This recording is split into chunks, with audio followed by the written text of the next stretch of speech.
took every vitamin that I take every day and you busted them up and put them into a powder form, it would be like this. Exactly. So it's 70 plus vitamins in there.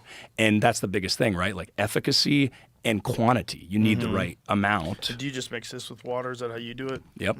Mix it with a big water, and then you just don't have to think about it. Because I was doing so many a day, Right. as you probably are. Yeah. It's like, oh, dude. Yeah. I ran out of that one. Oh, I got to order that thing. So you're involved in this company. Did you guys ever send this stuff out for third-party testing? Do you ever do that? It's totally third-party tested. So my very wealthy buddy started it. He did it essentially for himself. He was like, I want the best of the best. He's like 55, but he's an adventure athlete. And he's like, I want the best of the best. I don't care what it costs. And he's like, wait a sec. I think I can make a business out of this. So that's Good where for we're you, at. dude. Yeah. Okay, so for people at home, what's the name of the company again? North Performance. North Performance. And is there a website they can go to? Yep. We're just launching it. It's going to be on subscription based. Come to your house every month. Oh, you don't have to nice. think about it. Oh, I like not thinking. Yep. You got me. Got me hooked already, son. All the things. Volume, so I'm believing in it. Yep. You know, when I know if you're a very reputable and ethical guy. I know if you're involved in something, it's going to be legit anyway. So that's cool to know. How long have you been taking supplements? Have you been a vitamin guy forever? Yeah, you know, I cycle in and out like anything. Do you? My non-negotiables typically are fish oil, vitamin D.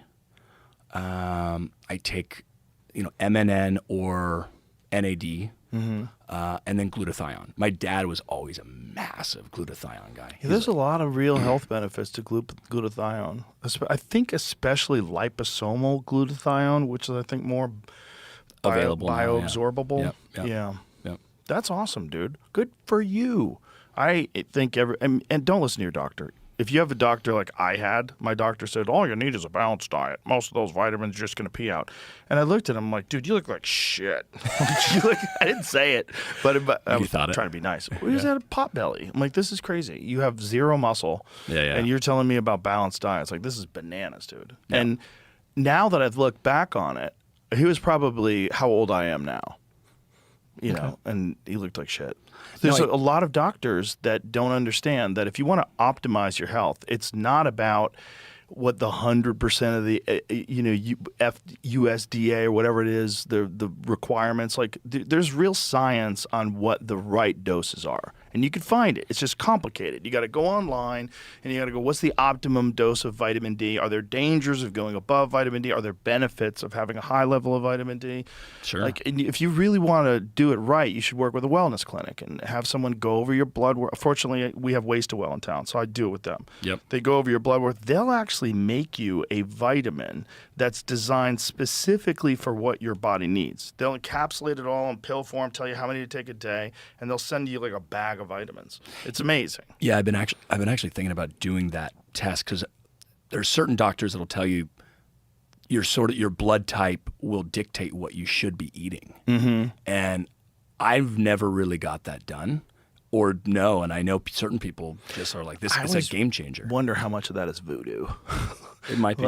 Be a little voodoo. It kind of makes sense, though, if your ancestors came from a specific part of the world. You know what I mean? Yeah. Like, we know that's the case with alcohol. Like, people whose ancestors came from a society. Asia. Yeah. Well, societies that didn't normally drink alcohol, like particularly Native Americans, had a really hard time with it because they just weren't built to metabolize alcohol. They didn't have it as a part of their world. And I guess if you're in a part of the world where your ancestors ate mostly meat, I bet your diet should probably be mostly meat. I bet it fits right in there.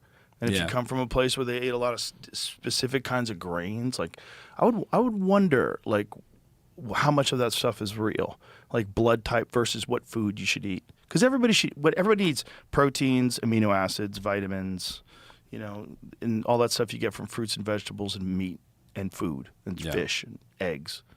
I mean, if you're looking at the Blue Zone, right? Yeah.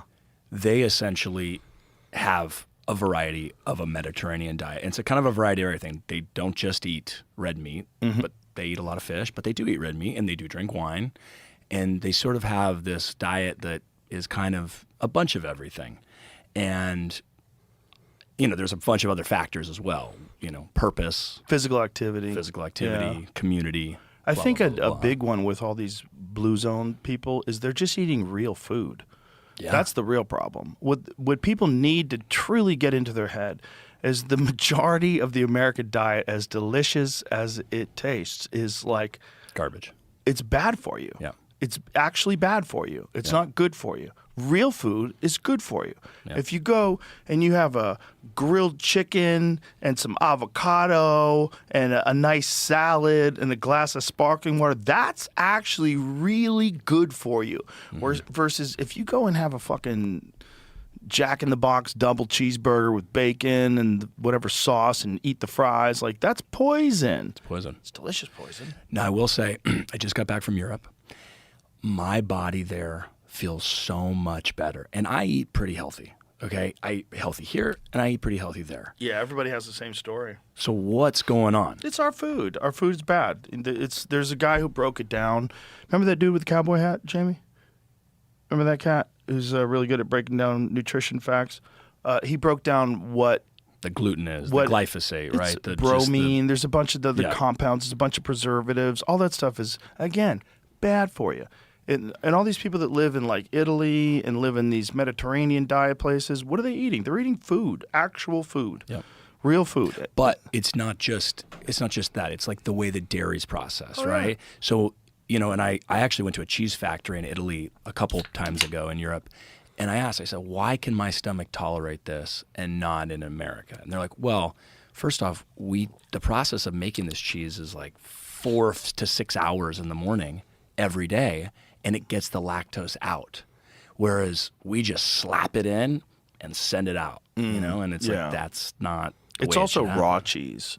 I had I bought a house from this guy who was from France. Really cool guy. He was a doctor. Very interesting dude. I got to know him, became friends with him, and he would smuggle cheese back from France because it was literally illegal to have that cheese. This is California, 2003. Oh, really? Illegal to bring that cheese into America because it was raw.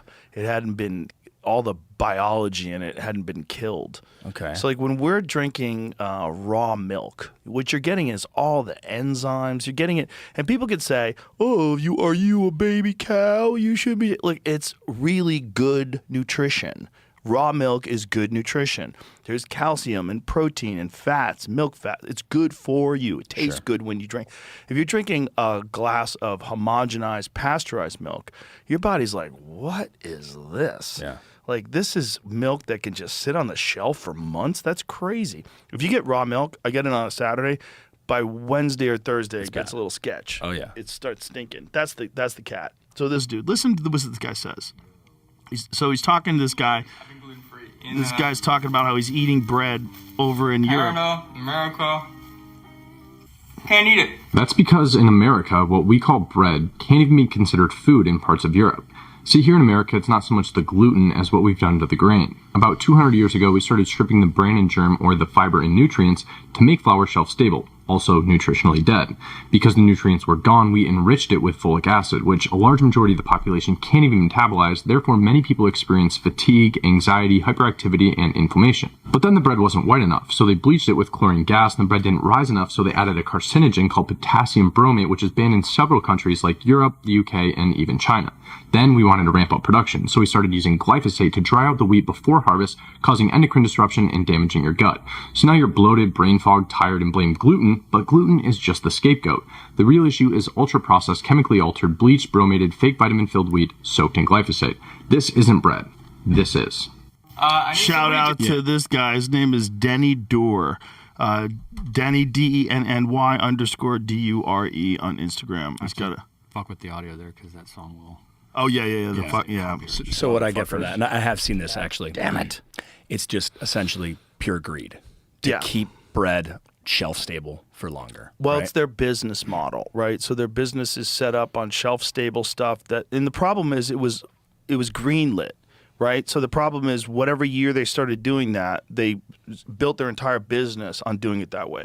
So this was the argument when RFK Jr. came in and said you have to stop using these dyes for children's cereals. Yeah. And they were Seems saying reasonable. this is going to ruin our business. And he was like, you already make the same kind that we're asking you to make for Canada because Canada doesn't allow them to use the dyes. Yeah. The same cereal they make in the United States and it looks not as good.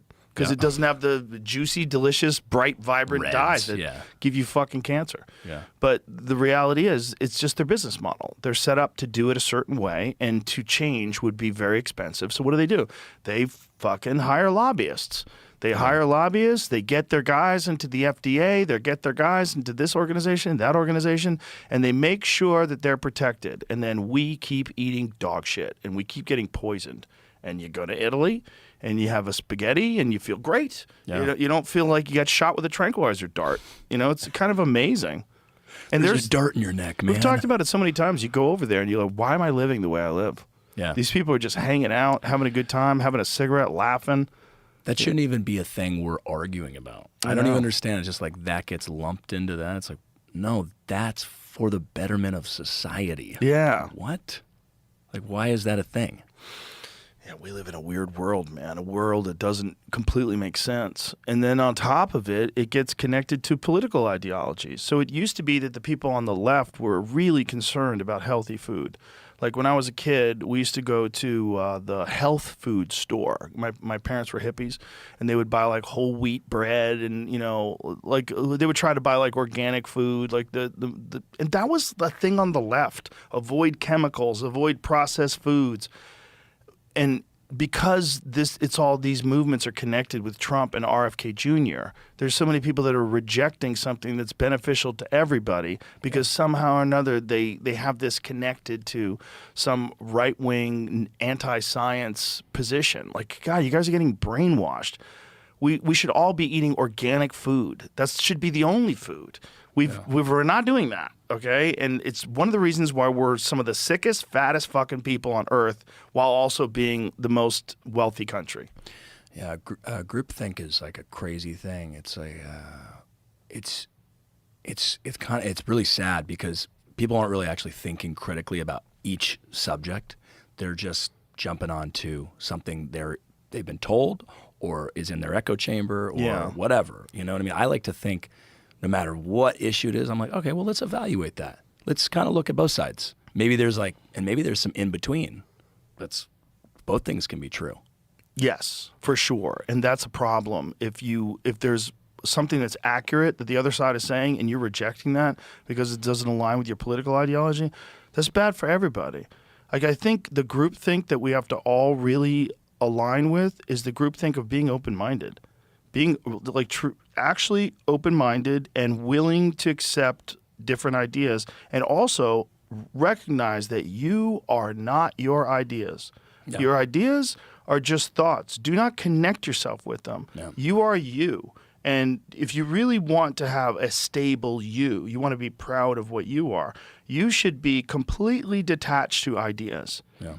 You should know which ones are accurate and which ones aren't based on information, based on the reality of whatever we're talking about, whatever subject matter is. But the reality is, like, you can't be married to your ideas because they'll fuck you. They'll fuck you over every time. It's like it's not going to work. Yeah. You have to be flexible, and you have to be willing to say, even though I hate this guy, he's right about that. It's very important. Yeah, like, it's okay to be wrong. Yeah, even though I think this guy's a piece of shit. I was wrong when he lies about a lot of things. Yeah. But that thing that he's saying is actually true. Well, here's to go even a little more, maybe an unpopular or something people don't talk about is they divide, in my opinion, to control. If you don't have division, that's when the pitchforks come out. If you don't have the illusion of choice and a team, that's when you're like, well, fuck that. They're taking our money. We're paying all these taxes. We're doing these things. And we actually don't have a choice. Right. Maybe that's the reason it's, there's these teams, red and blue. And it's actually just one higher group that are actually making decisions, the big money. Yeah, well, for sure they benefit from people being at each other's throats. They benefit from culture war stuff. They benefit from people arguing over whatever it is, Pride Month or whatever it is, Black Lives Matter. They rile people up, and then people are thinking about this and this instead of, hey, like this is actually going on. And we're not talking about that. Yeah. I mean, look, every time when Clinton got caught with Monica Lewinsky, they started bombing like right afterwards.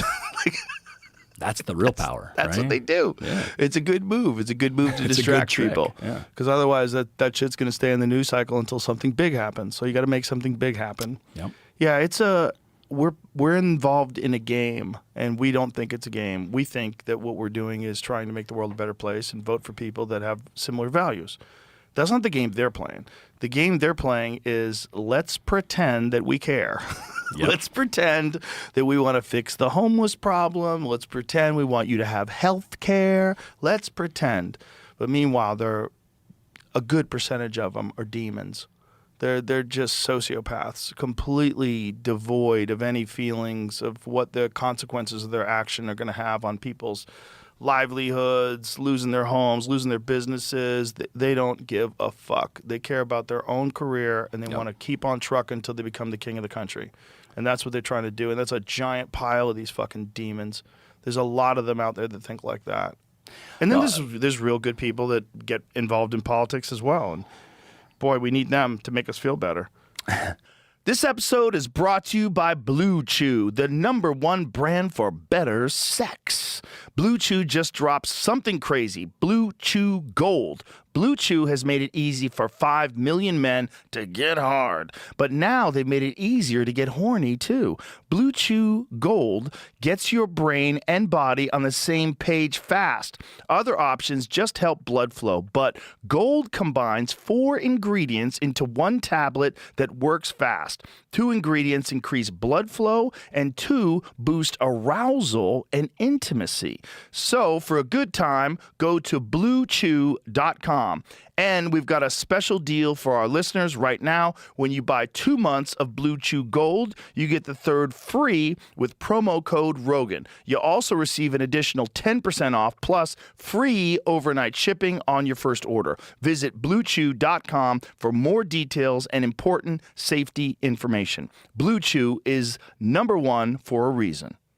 No, we were actually talking about it. My buddy gave me a lift here today on his plane, and he's a very wealthy, successful guy, but he was getting riled up about some trans thing and an issue, and I was like, why do you think you get riled up about it? I was like, do you think that maybe that's just a cause for division, and that, like, what, like if you get upset about a sound out of someone's mouth, when you think about it, it's kind of like from a 30,000 foot level, it's like you're getting riled up about an idea about a sound that's coming out of someone's mouth. Right. Like you're letting that affect you.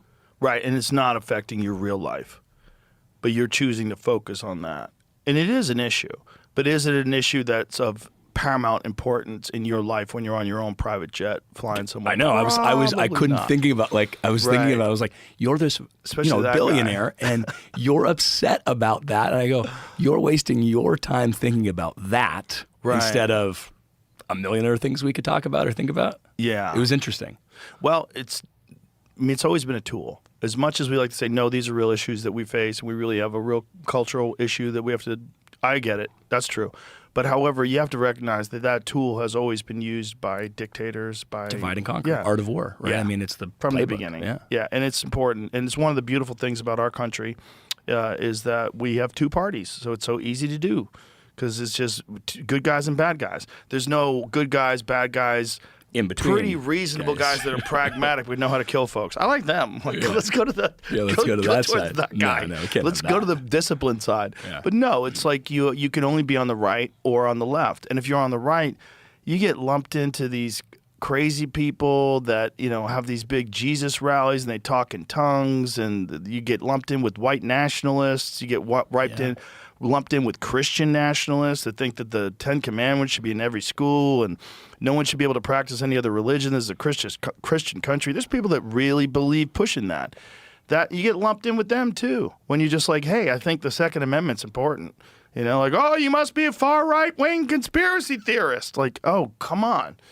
Like, you can't always count on the cops. You should be able to protect yourself because bad people have guns. It's that simple. It doesn't mean you're going to use them all the time. Like, this is crazy. You could kill people with a variety of different methods.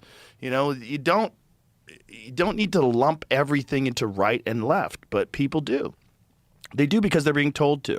You know, if you're on the left, you have to accept, you know, trans women are women. You have to. There's a whole bunch of like they're kind of moving away from that now in a big way. They're moving away from the competitive thing, like with trans women competing in school athletics, and because it's like after a certain amount of fucking championships, you know, you just got to go, hey, come on, guys, that's a guy. That's a guy be fighting kind, women. Be sweet. Those people have always exist, but also you're letting them into the women's room, and now you could have perverts who just say they're trans and they can go in the women's room too. Like you didn't think about this. Yeah.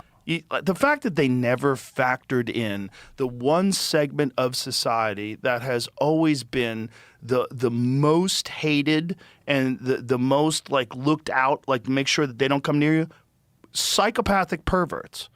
Like psychopathic perverts that prey on men, guys that want to go in women's bathrooms, guys that want to like grab women after bars. Those guys have always been terrifying. Yeah. And we just gave them a Willy Wonka golden ticket. Just wear a dress. Like, imagine you're a fucking old school pervert and you're 80 years old. You're like, fuck, I missed the boat. Yeah, you've been in and out of jail for doing all kinds of creepy shit, pretending you're a woman. I think we should just be able to hunt them. Like, for real. I would lose zero sleep. Real perverts? Yeah. Like, the thing is, child molesters, people, yes, like, 100%. No problem. Just let's go hunt them. Well, they're broken, and I don't know how you could ever think you're going to fix them. And then there's this weird trend where in some academic circles, they're trying to label them as minor attracted persons. No. Which is just this thing of just empathy falling into chaos. Like you have so much empathy that you're willing to ignore, you know, all kinds of crazy, like what's going on in the UK with the rape gangs. They're willing to ignore it because they don't want to be deemed as being racist. Yeah. They don't want to be deemed as being Islamophobic. Like, okay. Yeah, that breakdown of culture, and because of, you know, some very extreme groups, is pretty scary. It's scary. It's super scary. It's scary because it can happen anywhere in the world. It can happen in America too. And if you think it can't, you're nuts. And the beautiful thing about America is you're supposed to be able to practice any religion you want. You're supposed to be able to be a Buddhist. You're supposed to be able to be a Baptist. No one should care. And we should all be able to get along. It should be a true melting pot. But there's other organizations that have different plans, and their plans are to take over cities. There's plans that are to take over cities and change the laws. And we were talking about with Tim Dillon what happened with Dearborn, Michigan. All these like liberal people are like, yeah, we love Muslims. Everyone's amazing. So they got a Muslim mayor, and the first thing he did is like, no more pride flags. Shit's illegal. Because what he would like is Sharia law. Like if you ask the majority of practicing Muslims, like worldwide, how many of them would like Sharia law? And it's not a small amount. You know, that's their religion. That's what but the problem with that is like you can't push that on other people. If you want to have your mosque and you want to pray 5 times a day, wonderful. You should be able to do that 100%. Everybody should appreciate the fact that there's all sorts of different ways of worshiping God. Great. I don't know who's right. But as soon as a culture starts taking over and putting in values that, first of all, degrading women. Yeah, grossly deteriorate women's rights. Grossly. That's bad. That's when it falls apart completely. Well, and that's their culture. And you have to understand that they've accepted. When they're wearing those traditional head garbs and body coverings, that's their culture. And they want women to dress like that. And, you know, we have to stop that from spreading. Like, you should be able to do it if you want to. But the idea that you can take over a town or take over a city, that's a flaw in our system. Because every city should have the same sort of national rights. Every city should have the rights that we have, where you can wear whatever you want to wear, practice whatever religion you want to practice, and you shouldn't be persecuted one way or the other. Yeah. But when you get a country like England, it just lets them in, mass migration, and then you're ignoring the chaos that comes with it. That's not good. And that makes you wonder, like, are they wanting the society to deteriorate to the point where they can say, hey, we're going to make new laws to protect you? Because you need to protect. So you have mass surveillance everywhere, more police on the streets, more people getting arrested. And in England, you know, they're also getting arrested for social media posts. Like thousands. I've been hearing about that. Yeah. Oh, it's nuts. More than China, more than Russia and China combined. Yeah. It seems as if, you know, the grab for power is just, you know, done in plain sight now. It's What? And I hate to say this, but they don't have the Second Amendment. It's part of the problem. Part of the problem is you're not armed. Mm-hmm. So, like, when shit goes sideways, you don't have a lot of options, you know? And what are you going to do? All get together with shovels? What are you going to do? Grandpa's got a bird gun? Let's go get Grandpa's bird gun. Fuck are we doing?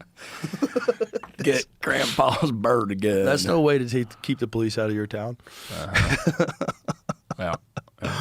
Yeah, it's not good. I think hopefully there's enough sensible people where we're going to come out on the other end of this, but it's going to be real hard with this right versus left bullshit. No, well, but you know, not to like toot your own horn here, but voices like yours are really important because you examine a lot of different people, and you've pulled in like almost. I was thinking about the other day, like an encyclopedia of different type of people and different types of subject matter, where you can type it in a ChatGPT now and say, can you tell me about this thing that, you know, and then they'll, would you want to hear a 2-hour podcast that Joe did about it with the expert of such and such? And that's pretty cool because then it expands people's mind. It's much easier than having to, you know, go and read about something. You're like, oh, that's an interesting point. Well, if it gets people stimulated, that's great. But the reality is we should be teaching people to think correctly from the time they're young. And I think we're spending way too much time giving them information and not teaching them how to think correctly. Yeah. And not also like, you know, giving them something that excites them and giving them something that they can understand why it's important to be interested in something, like why it can benefit you, how it can stimulate you.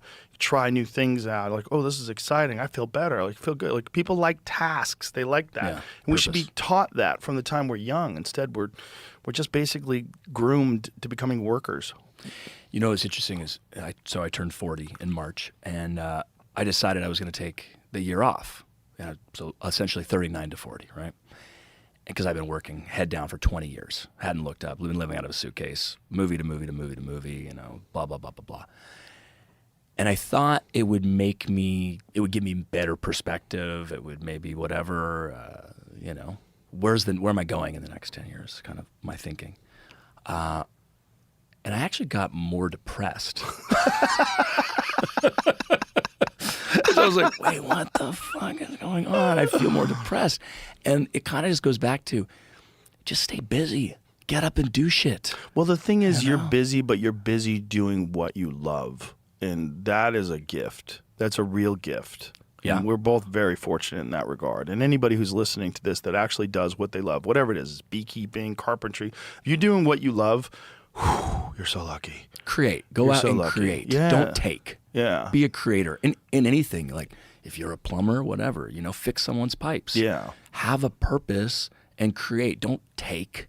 Oh, there's takers and there's creators, you know? It's like I was actually listening to a podcast and a guy said that and I was like, yep, that's it. If you create, you're exponentially happier, I think, because you're giving society something. It's a benefit to the people that are interacting with you with whatever you're doing. Yeah, and that's good for you, for sure. And I think, unfortunately, I don't want the responsibility being the guy who gives everybody curious things to think about. You're not the only. You're not the only person. No, but course. you are. I really think that this kind of thinking, the kind of thinking that lets you explore things and gets you interested in things, should be in schools. Instead of just forcing fucking history down their throats and math down their throats, give people the tools to be excited about things. Show them cool shit. Show them cool shit where they realize, like, oh, learning about things is actually really interesting. You know, it just has to be something you're interested in. And then they'll realize, like, oh, I can get good at stuff. I can pursue something instead of just being a cog in the wheel, like most people feel. Most people feel like, fuck, the economy sucks. I just got to get a job. And then you just get home and you just want to play video games or do something to stimulate yourself because you hate jobs. And then next thing you know, you're 35 and you don't know what the fuck you're doing and you're stuck, you know, and that's a lot of people listening to this right now. And it's because they were never instructed how to think about things. They were never instructed to try to find something that you're actually interested in. Go do the thing. Get the job. Encourage that curiosity. Yeah. Whatever it is, man, being a fucking car mechanic, whatever thing you're interested in, there's got to be a thing. You just got to find that You fucker. can get good at anything, Yeah. and that will produce money. It's like I also part of the problem is culturally, I think we place too much value in like becoming rich and you got to do this, Yeah. and it's like no, hold on, don't miss the point. Get good at something that you love, and then that will produce. If you get good enough at anything, you'll make money at it. For You'll sure, be but an the expert. problem is like with kids, it's everything today. They want it fast, really fast. They want Ozempic, right? They don't want to go on a diet. They want get whatever it is, fill in the blank with whatever thing that they want to get really fast with. Scams, crypto, anything they're going to get rich quick. Whatever they got to do to get rich quick, because it's like this TikTok mind culture where people just want that easy, quick fix in a pill instead of doing the work. When you think about a job or going down a career path, like acting, for instance, like what you did, first of all, you did it, you would think, oh, great. Clint Eastwood's his dad. He'll help him. No, fucking. Made it worse for me. It did. People are like, nah. But you had to prove that you were a really good actor for like a long time before people go, oh yeah, Scott's actually really good. Because it's always going to be your Clint Eastwood's kid. Oh yeah. And then he didn't fucking help you. But like your grind was, I know you. Your grind was years and years and years and years and years and years of just fucking hustling and putting in the work. Most people see that and they go, wait, how long is it going to take? What? 14 20 years? 20 years? What? Hey. Like when we talk to comics, that's a big thing that comes up in comedy clubs. Like most comedians say a comic isn't even really a comic till 10 years. 10,000 hour rule, right? I mean, I don't know if that's real. No? There's something to that. There's something to reps for sure. But I think intention is as important as what the hours are, just the amount of time. Yeah. Like if you're just mailing it in the gym, it's not the same as I'm going to build this or get really good at that. Yeah, 100%, especially skills-related things. Yeah. Like jiu-jitsu is a perfect example of that. Jiu-jitsu, 100% you get better the more you do it, but 1,000% if you drill correctly and you have like mastery of the fundamentals of the techniques, like you really truly understand like leverage points, where you're supposed to be, when it's secured, when it's not, when there's an escape, when there's no escape. If you don't understand that, you're just rolling around and just like resisting hard with people. And you'll get somewhere, but you won't get nearly as far as you would get with focused, really systematic breaking down of techniques. So it's like the 10,000 hour thing there's something to it. The more you do it, the better you'll get. But really, it's the intention that you put into each and everything you do. That is as, if not more important than the time. Like it's about enthusiasm.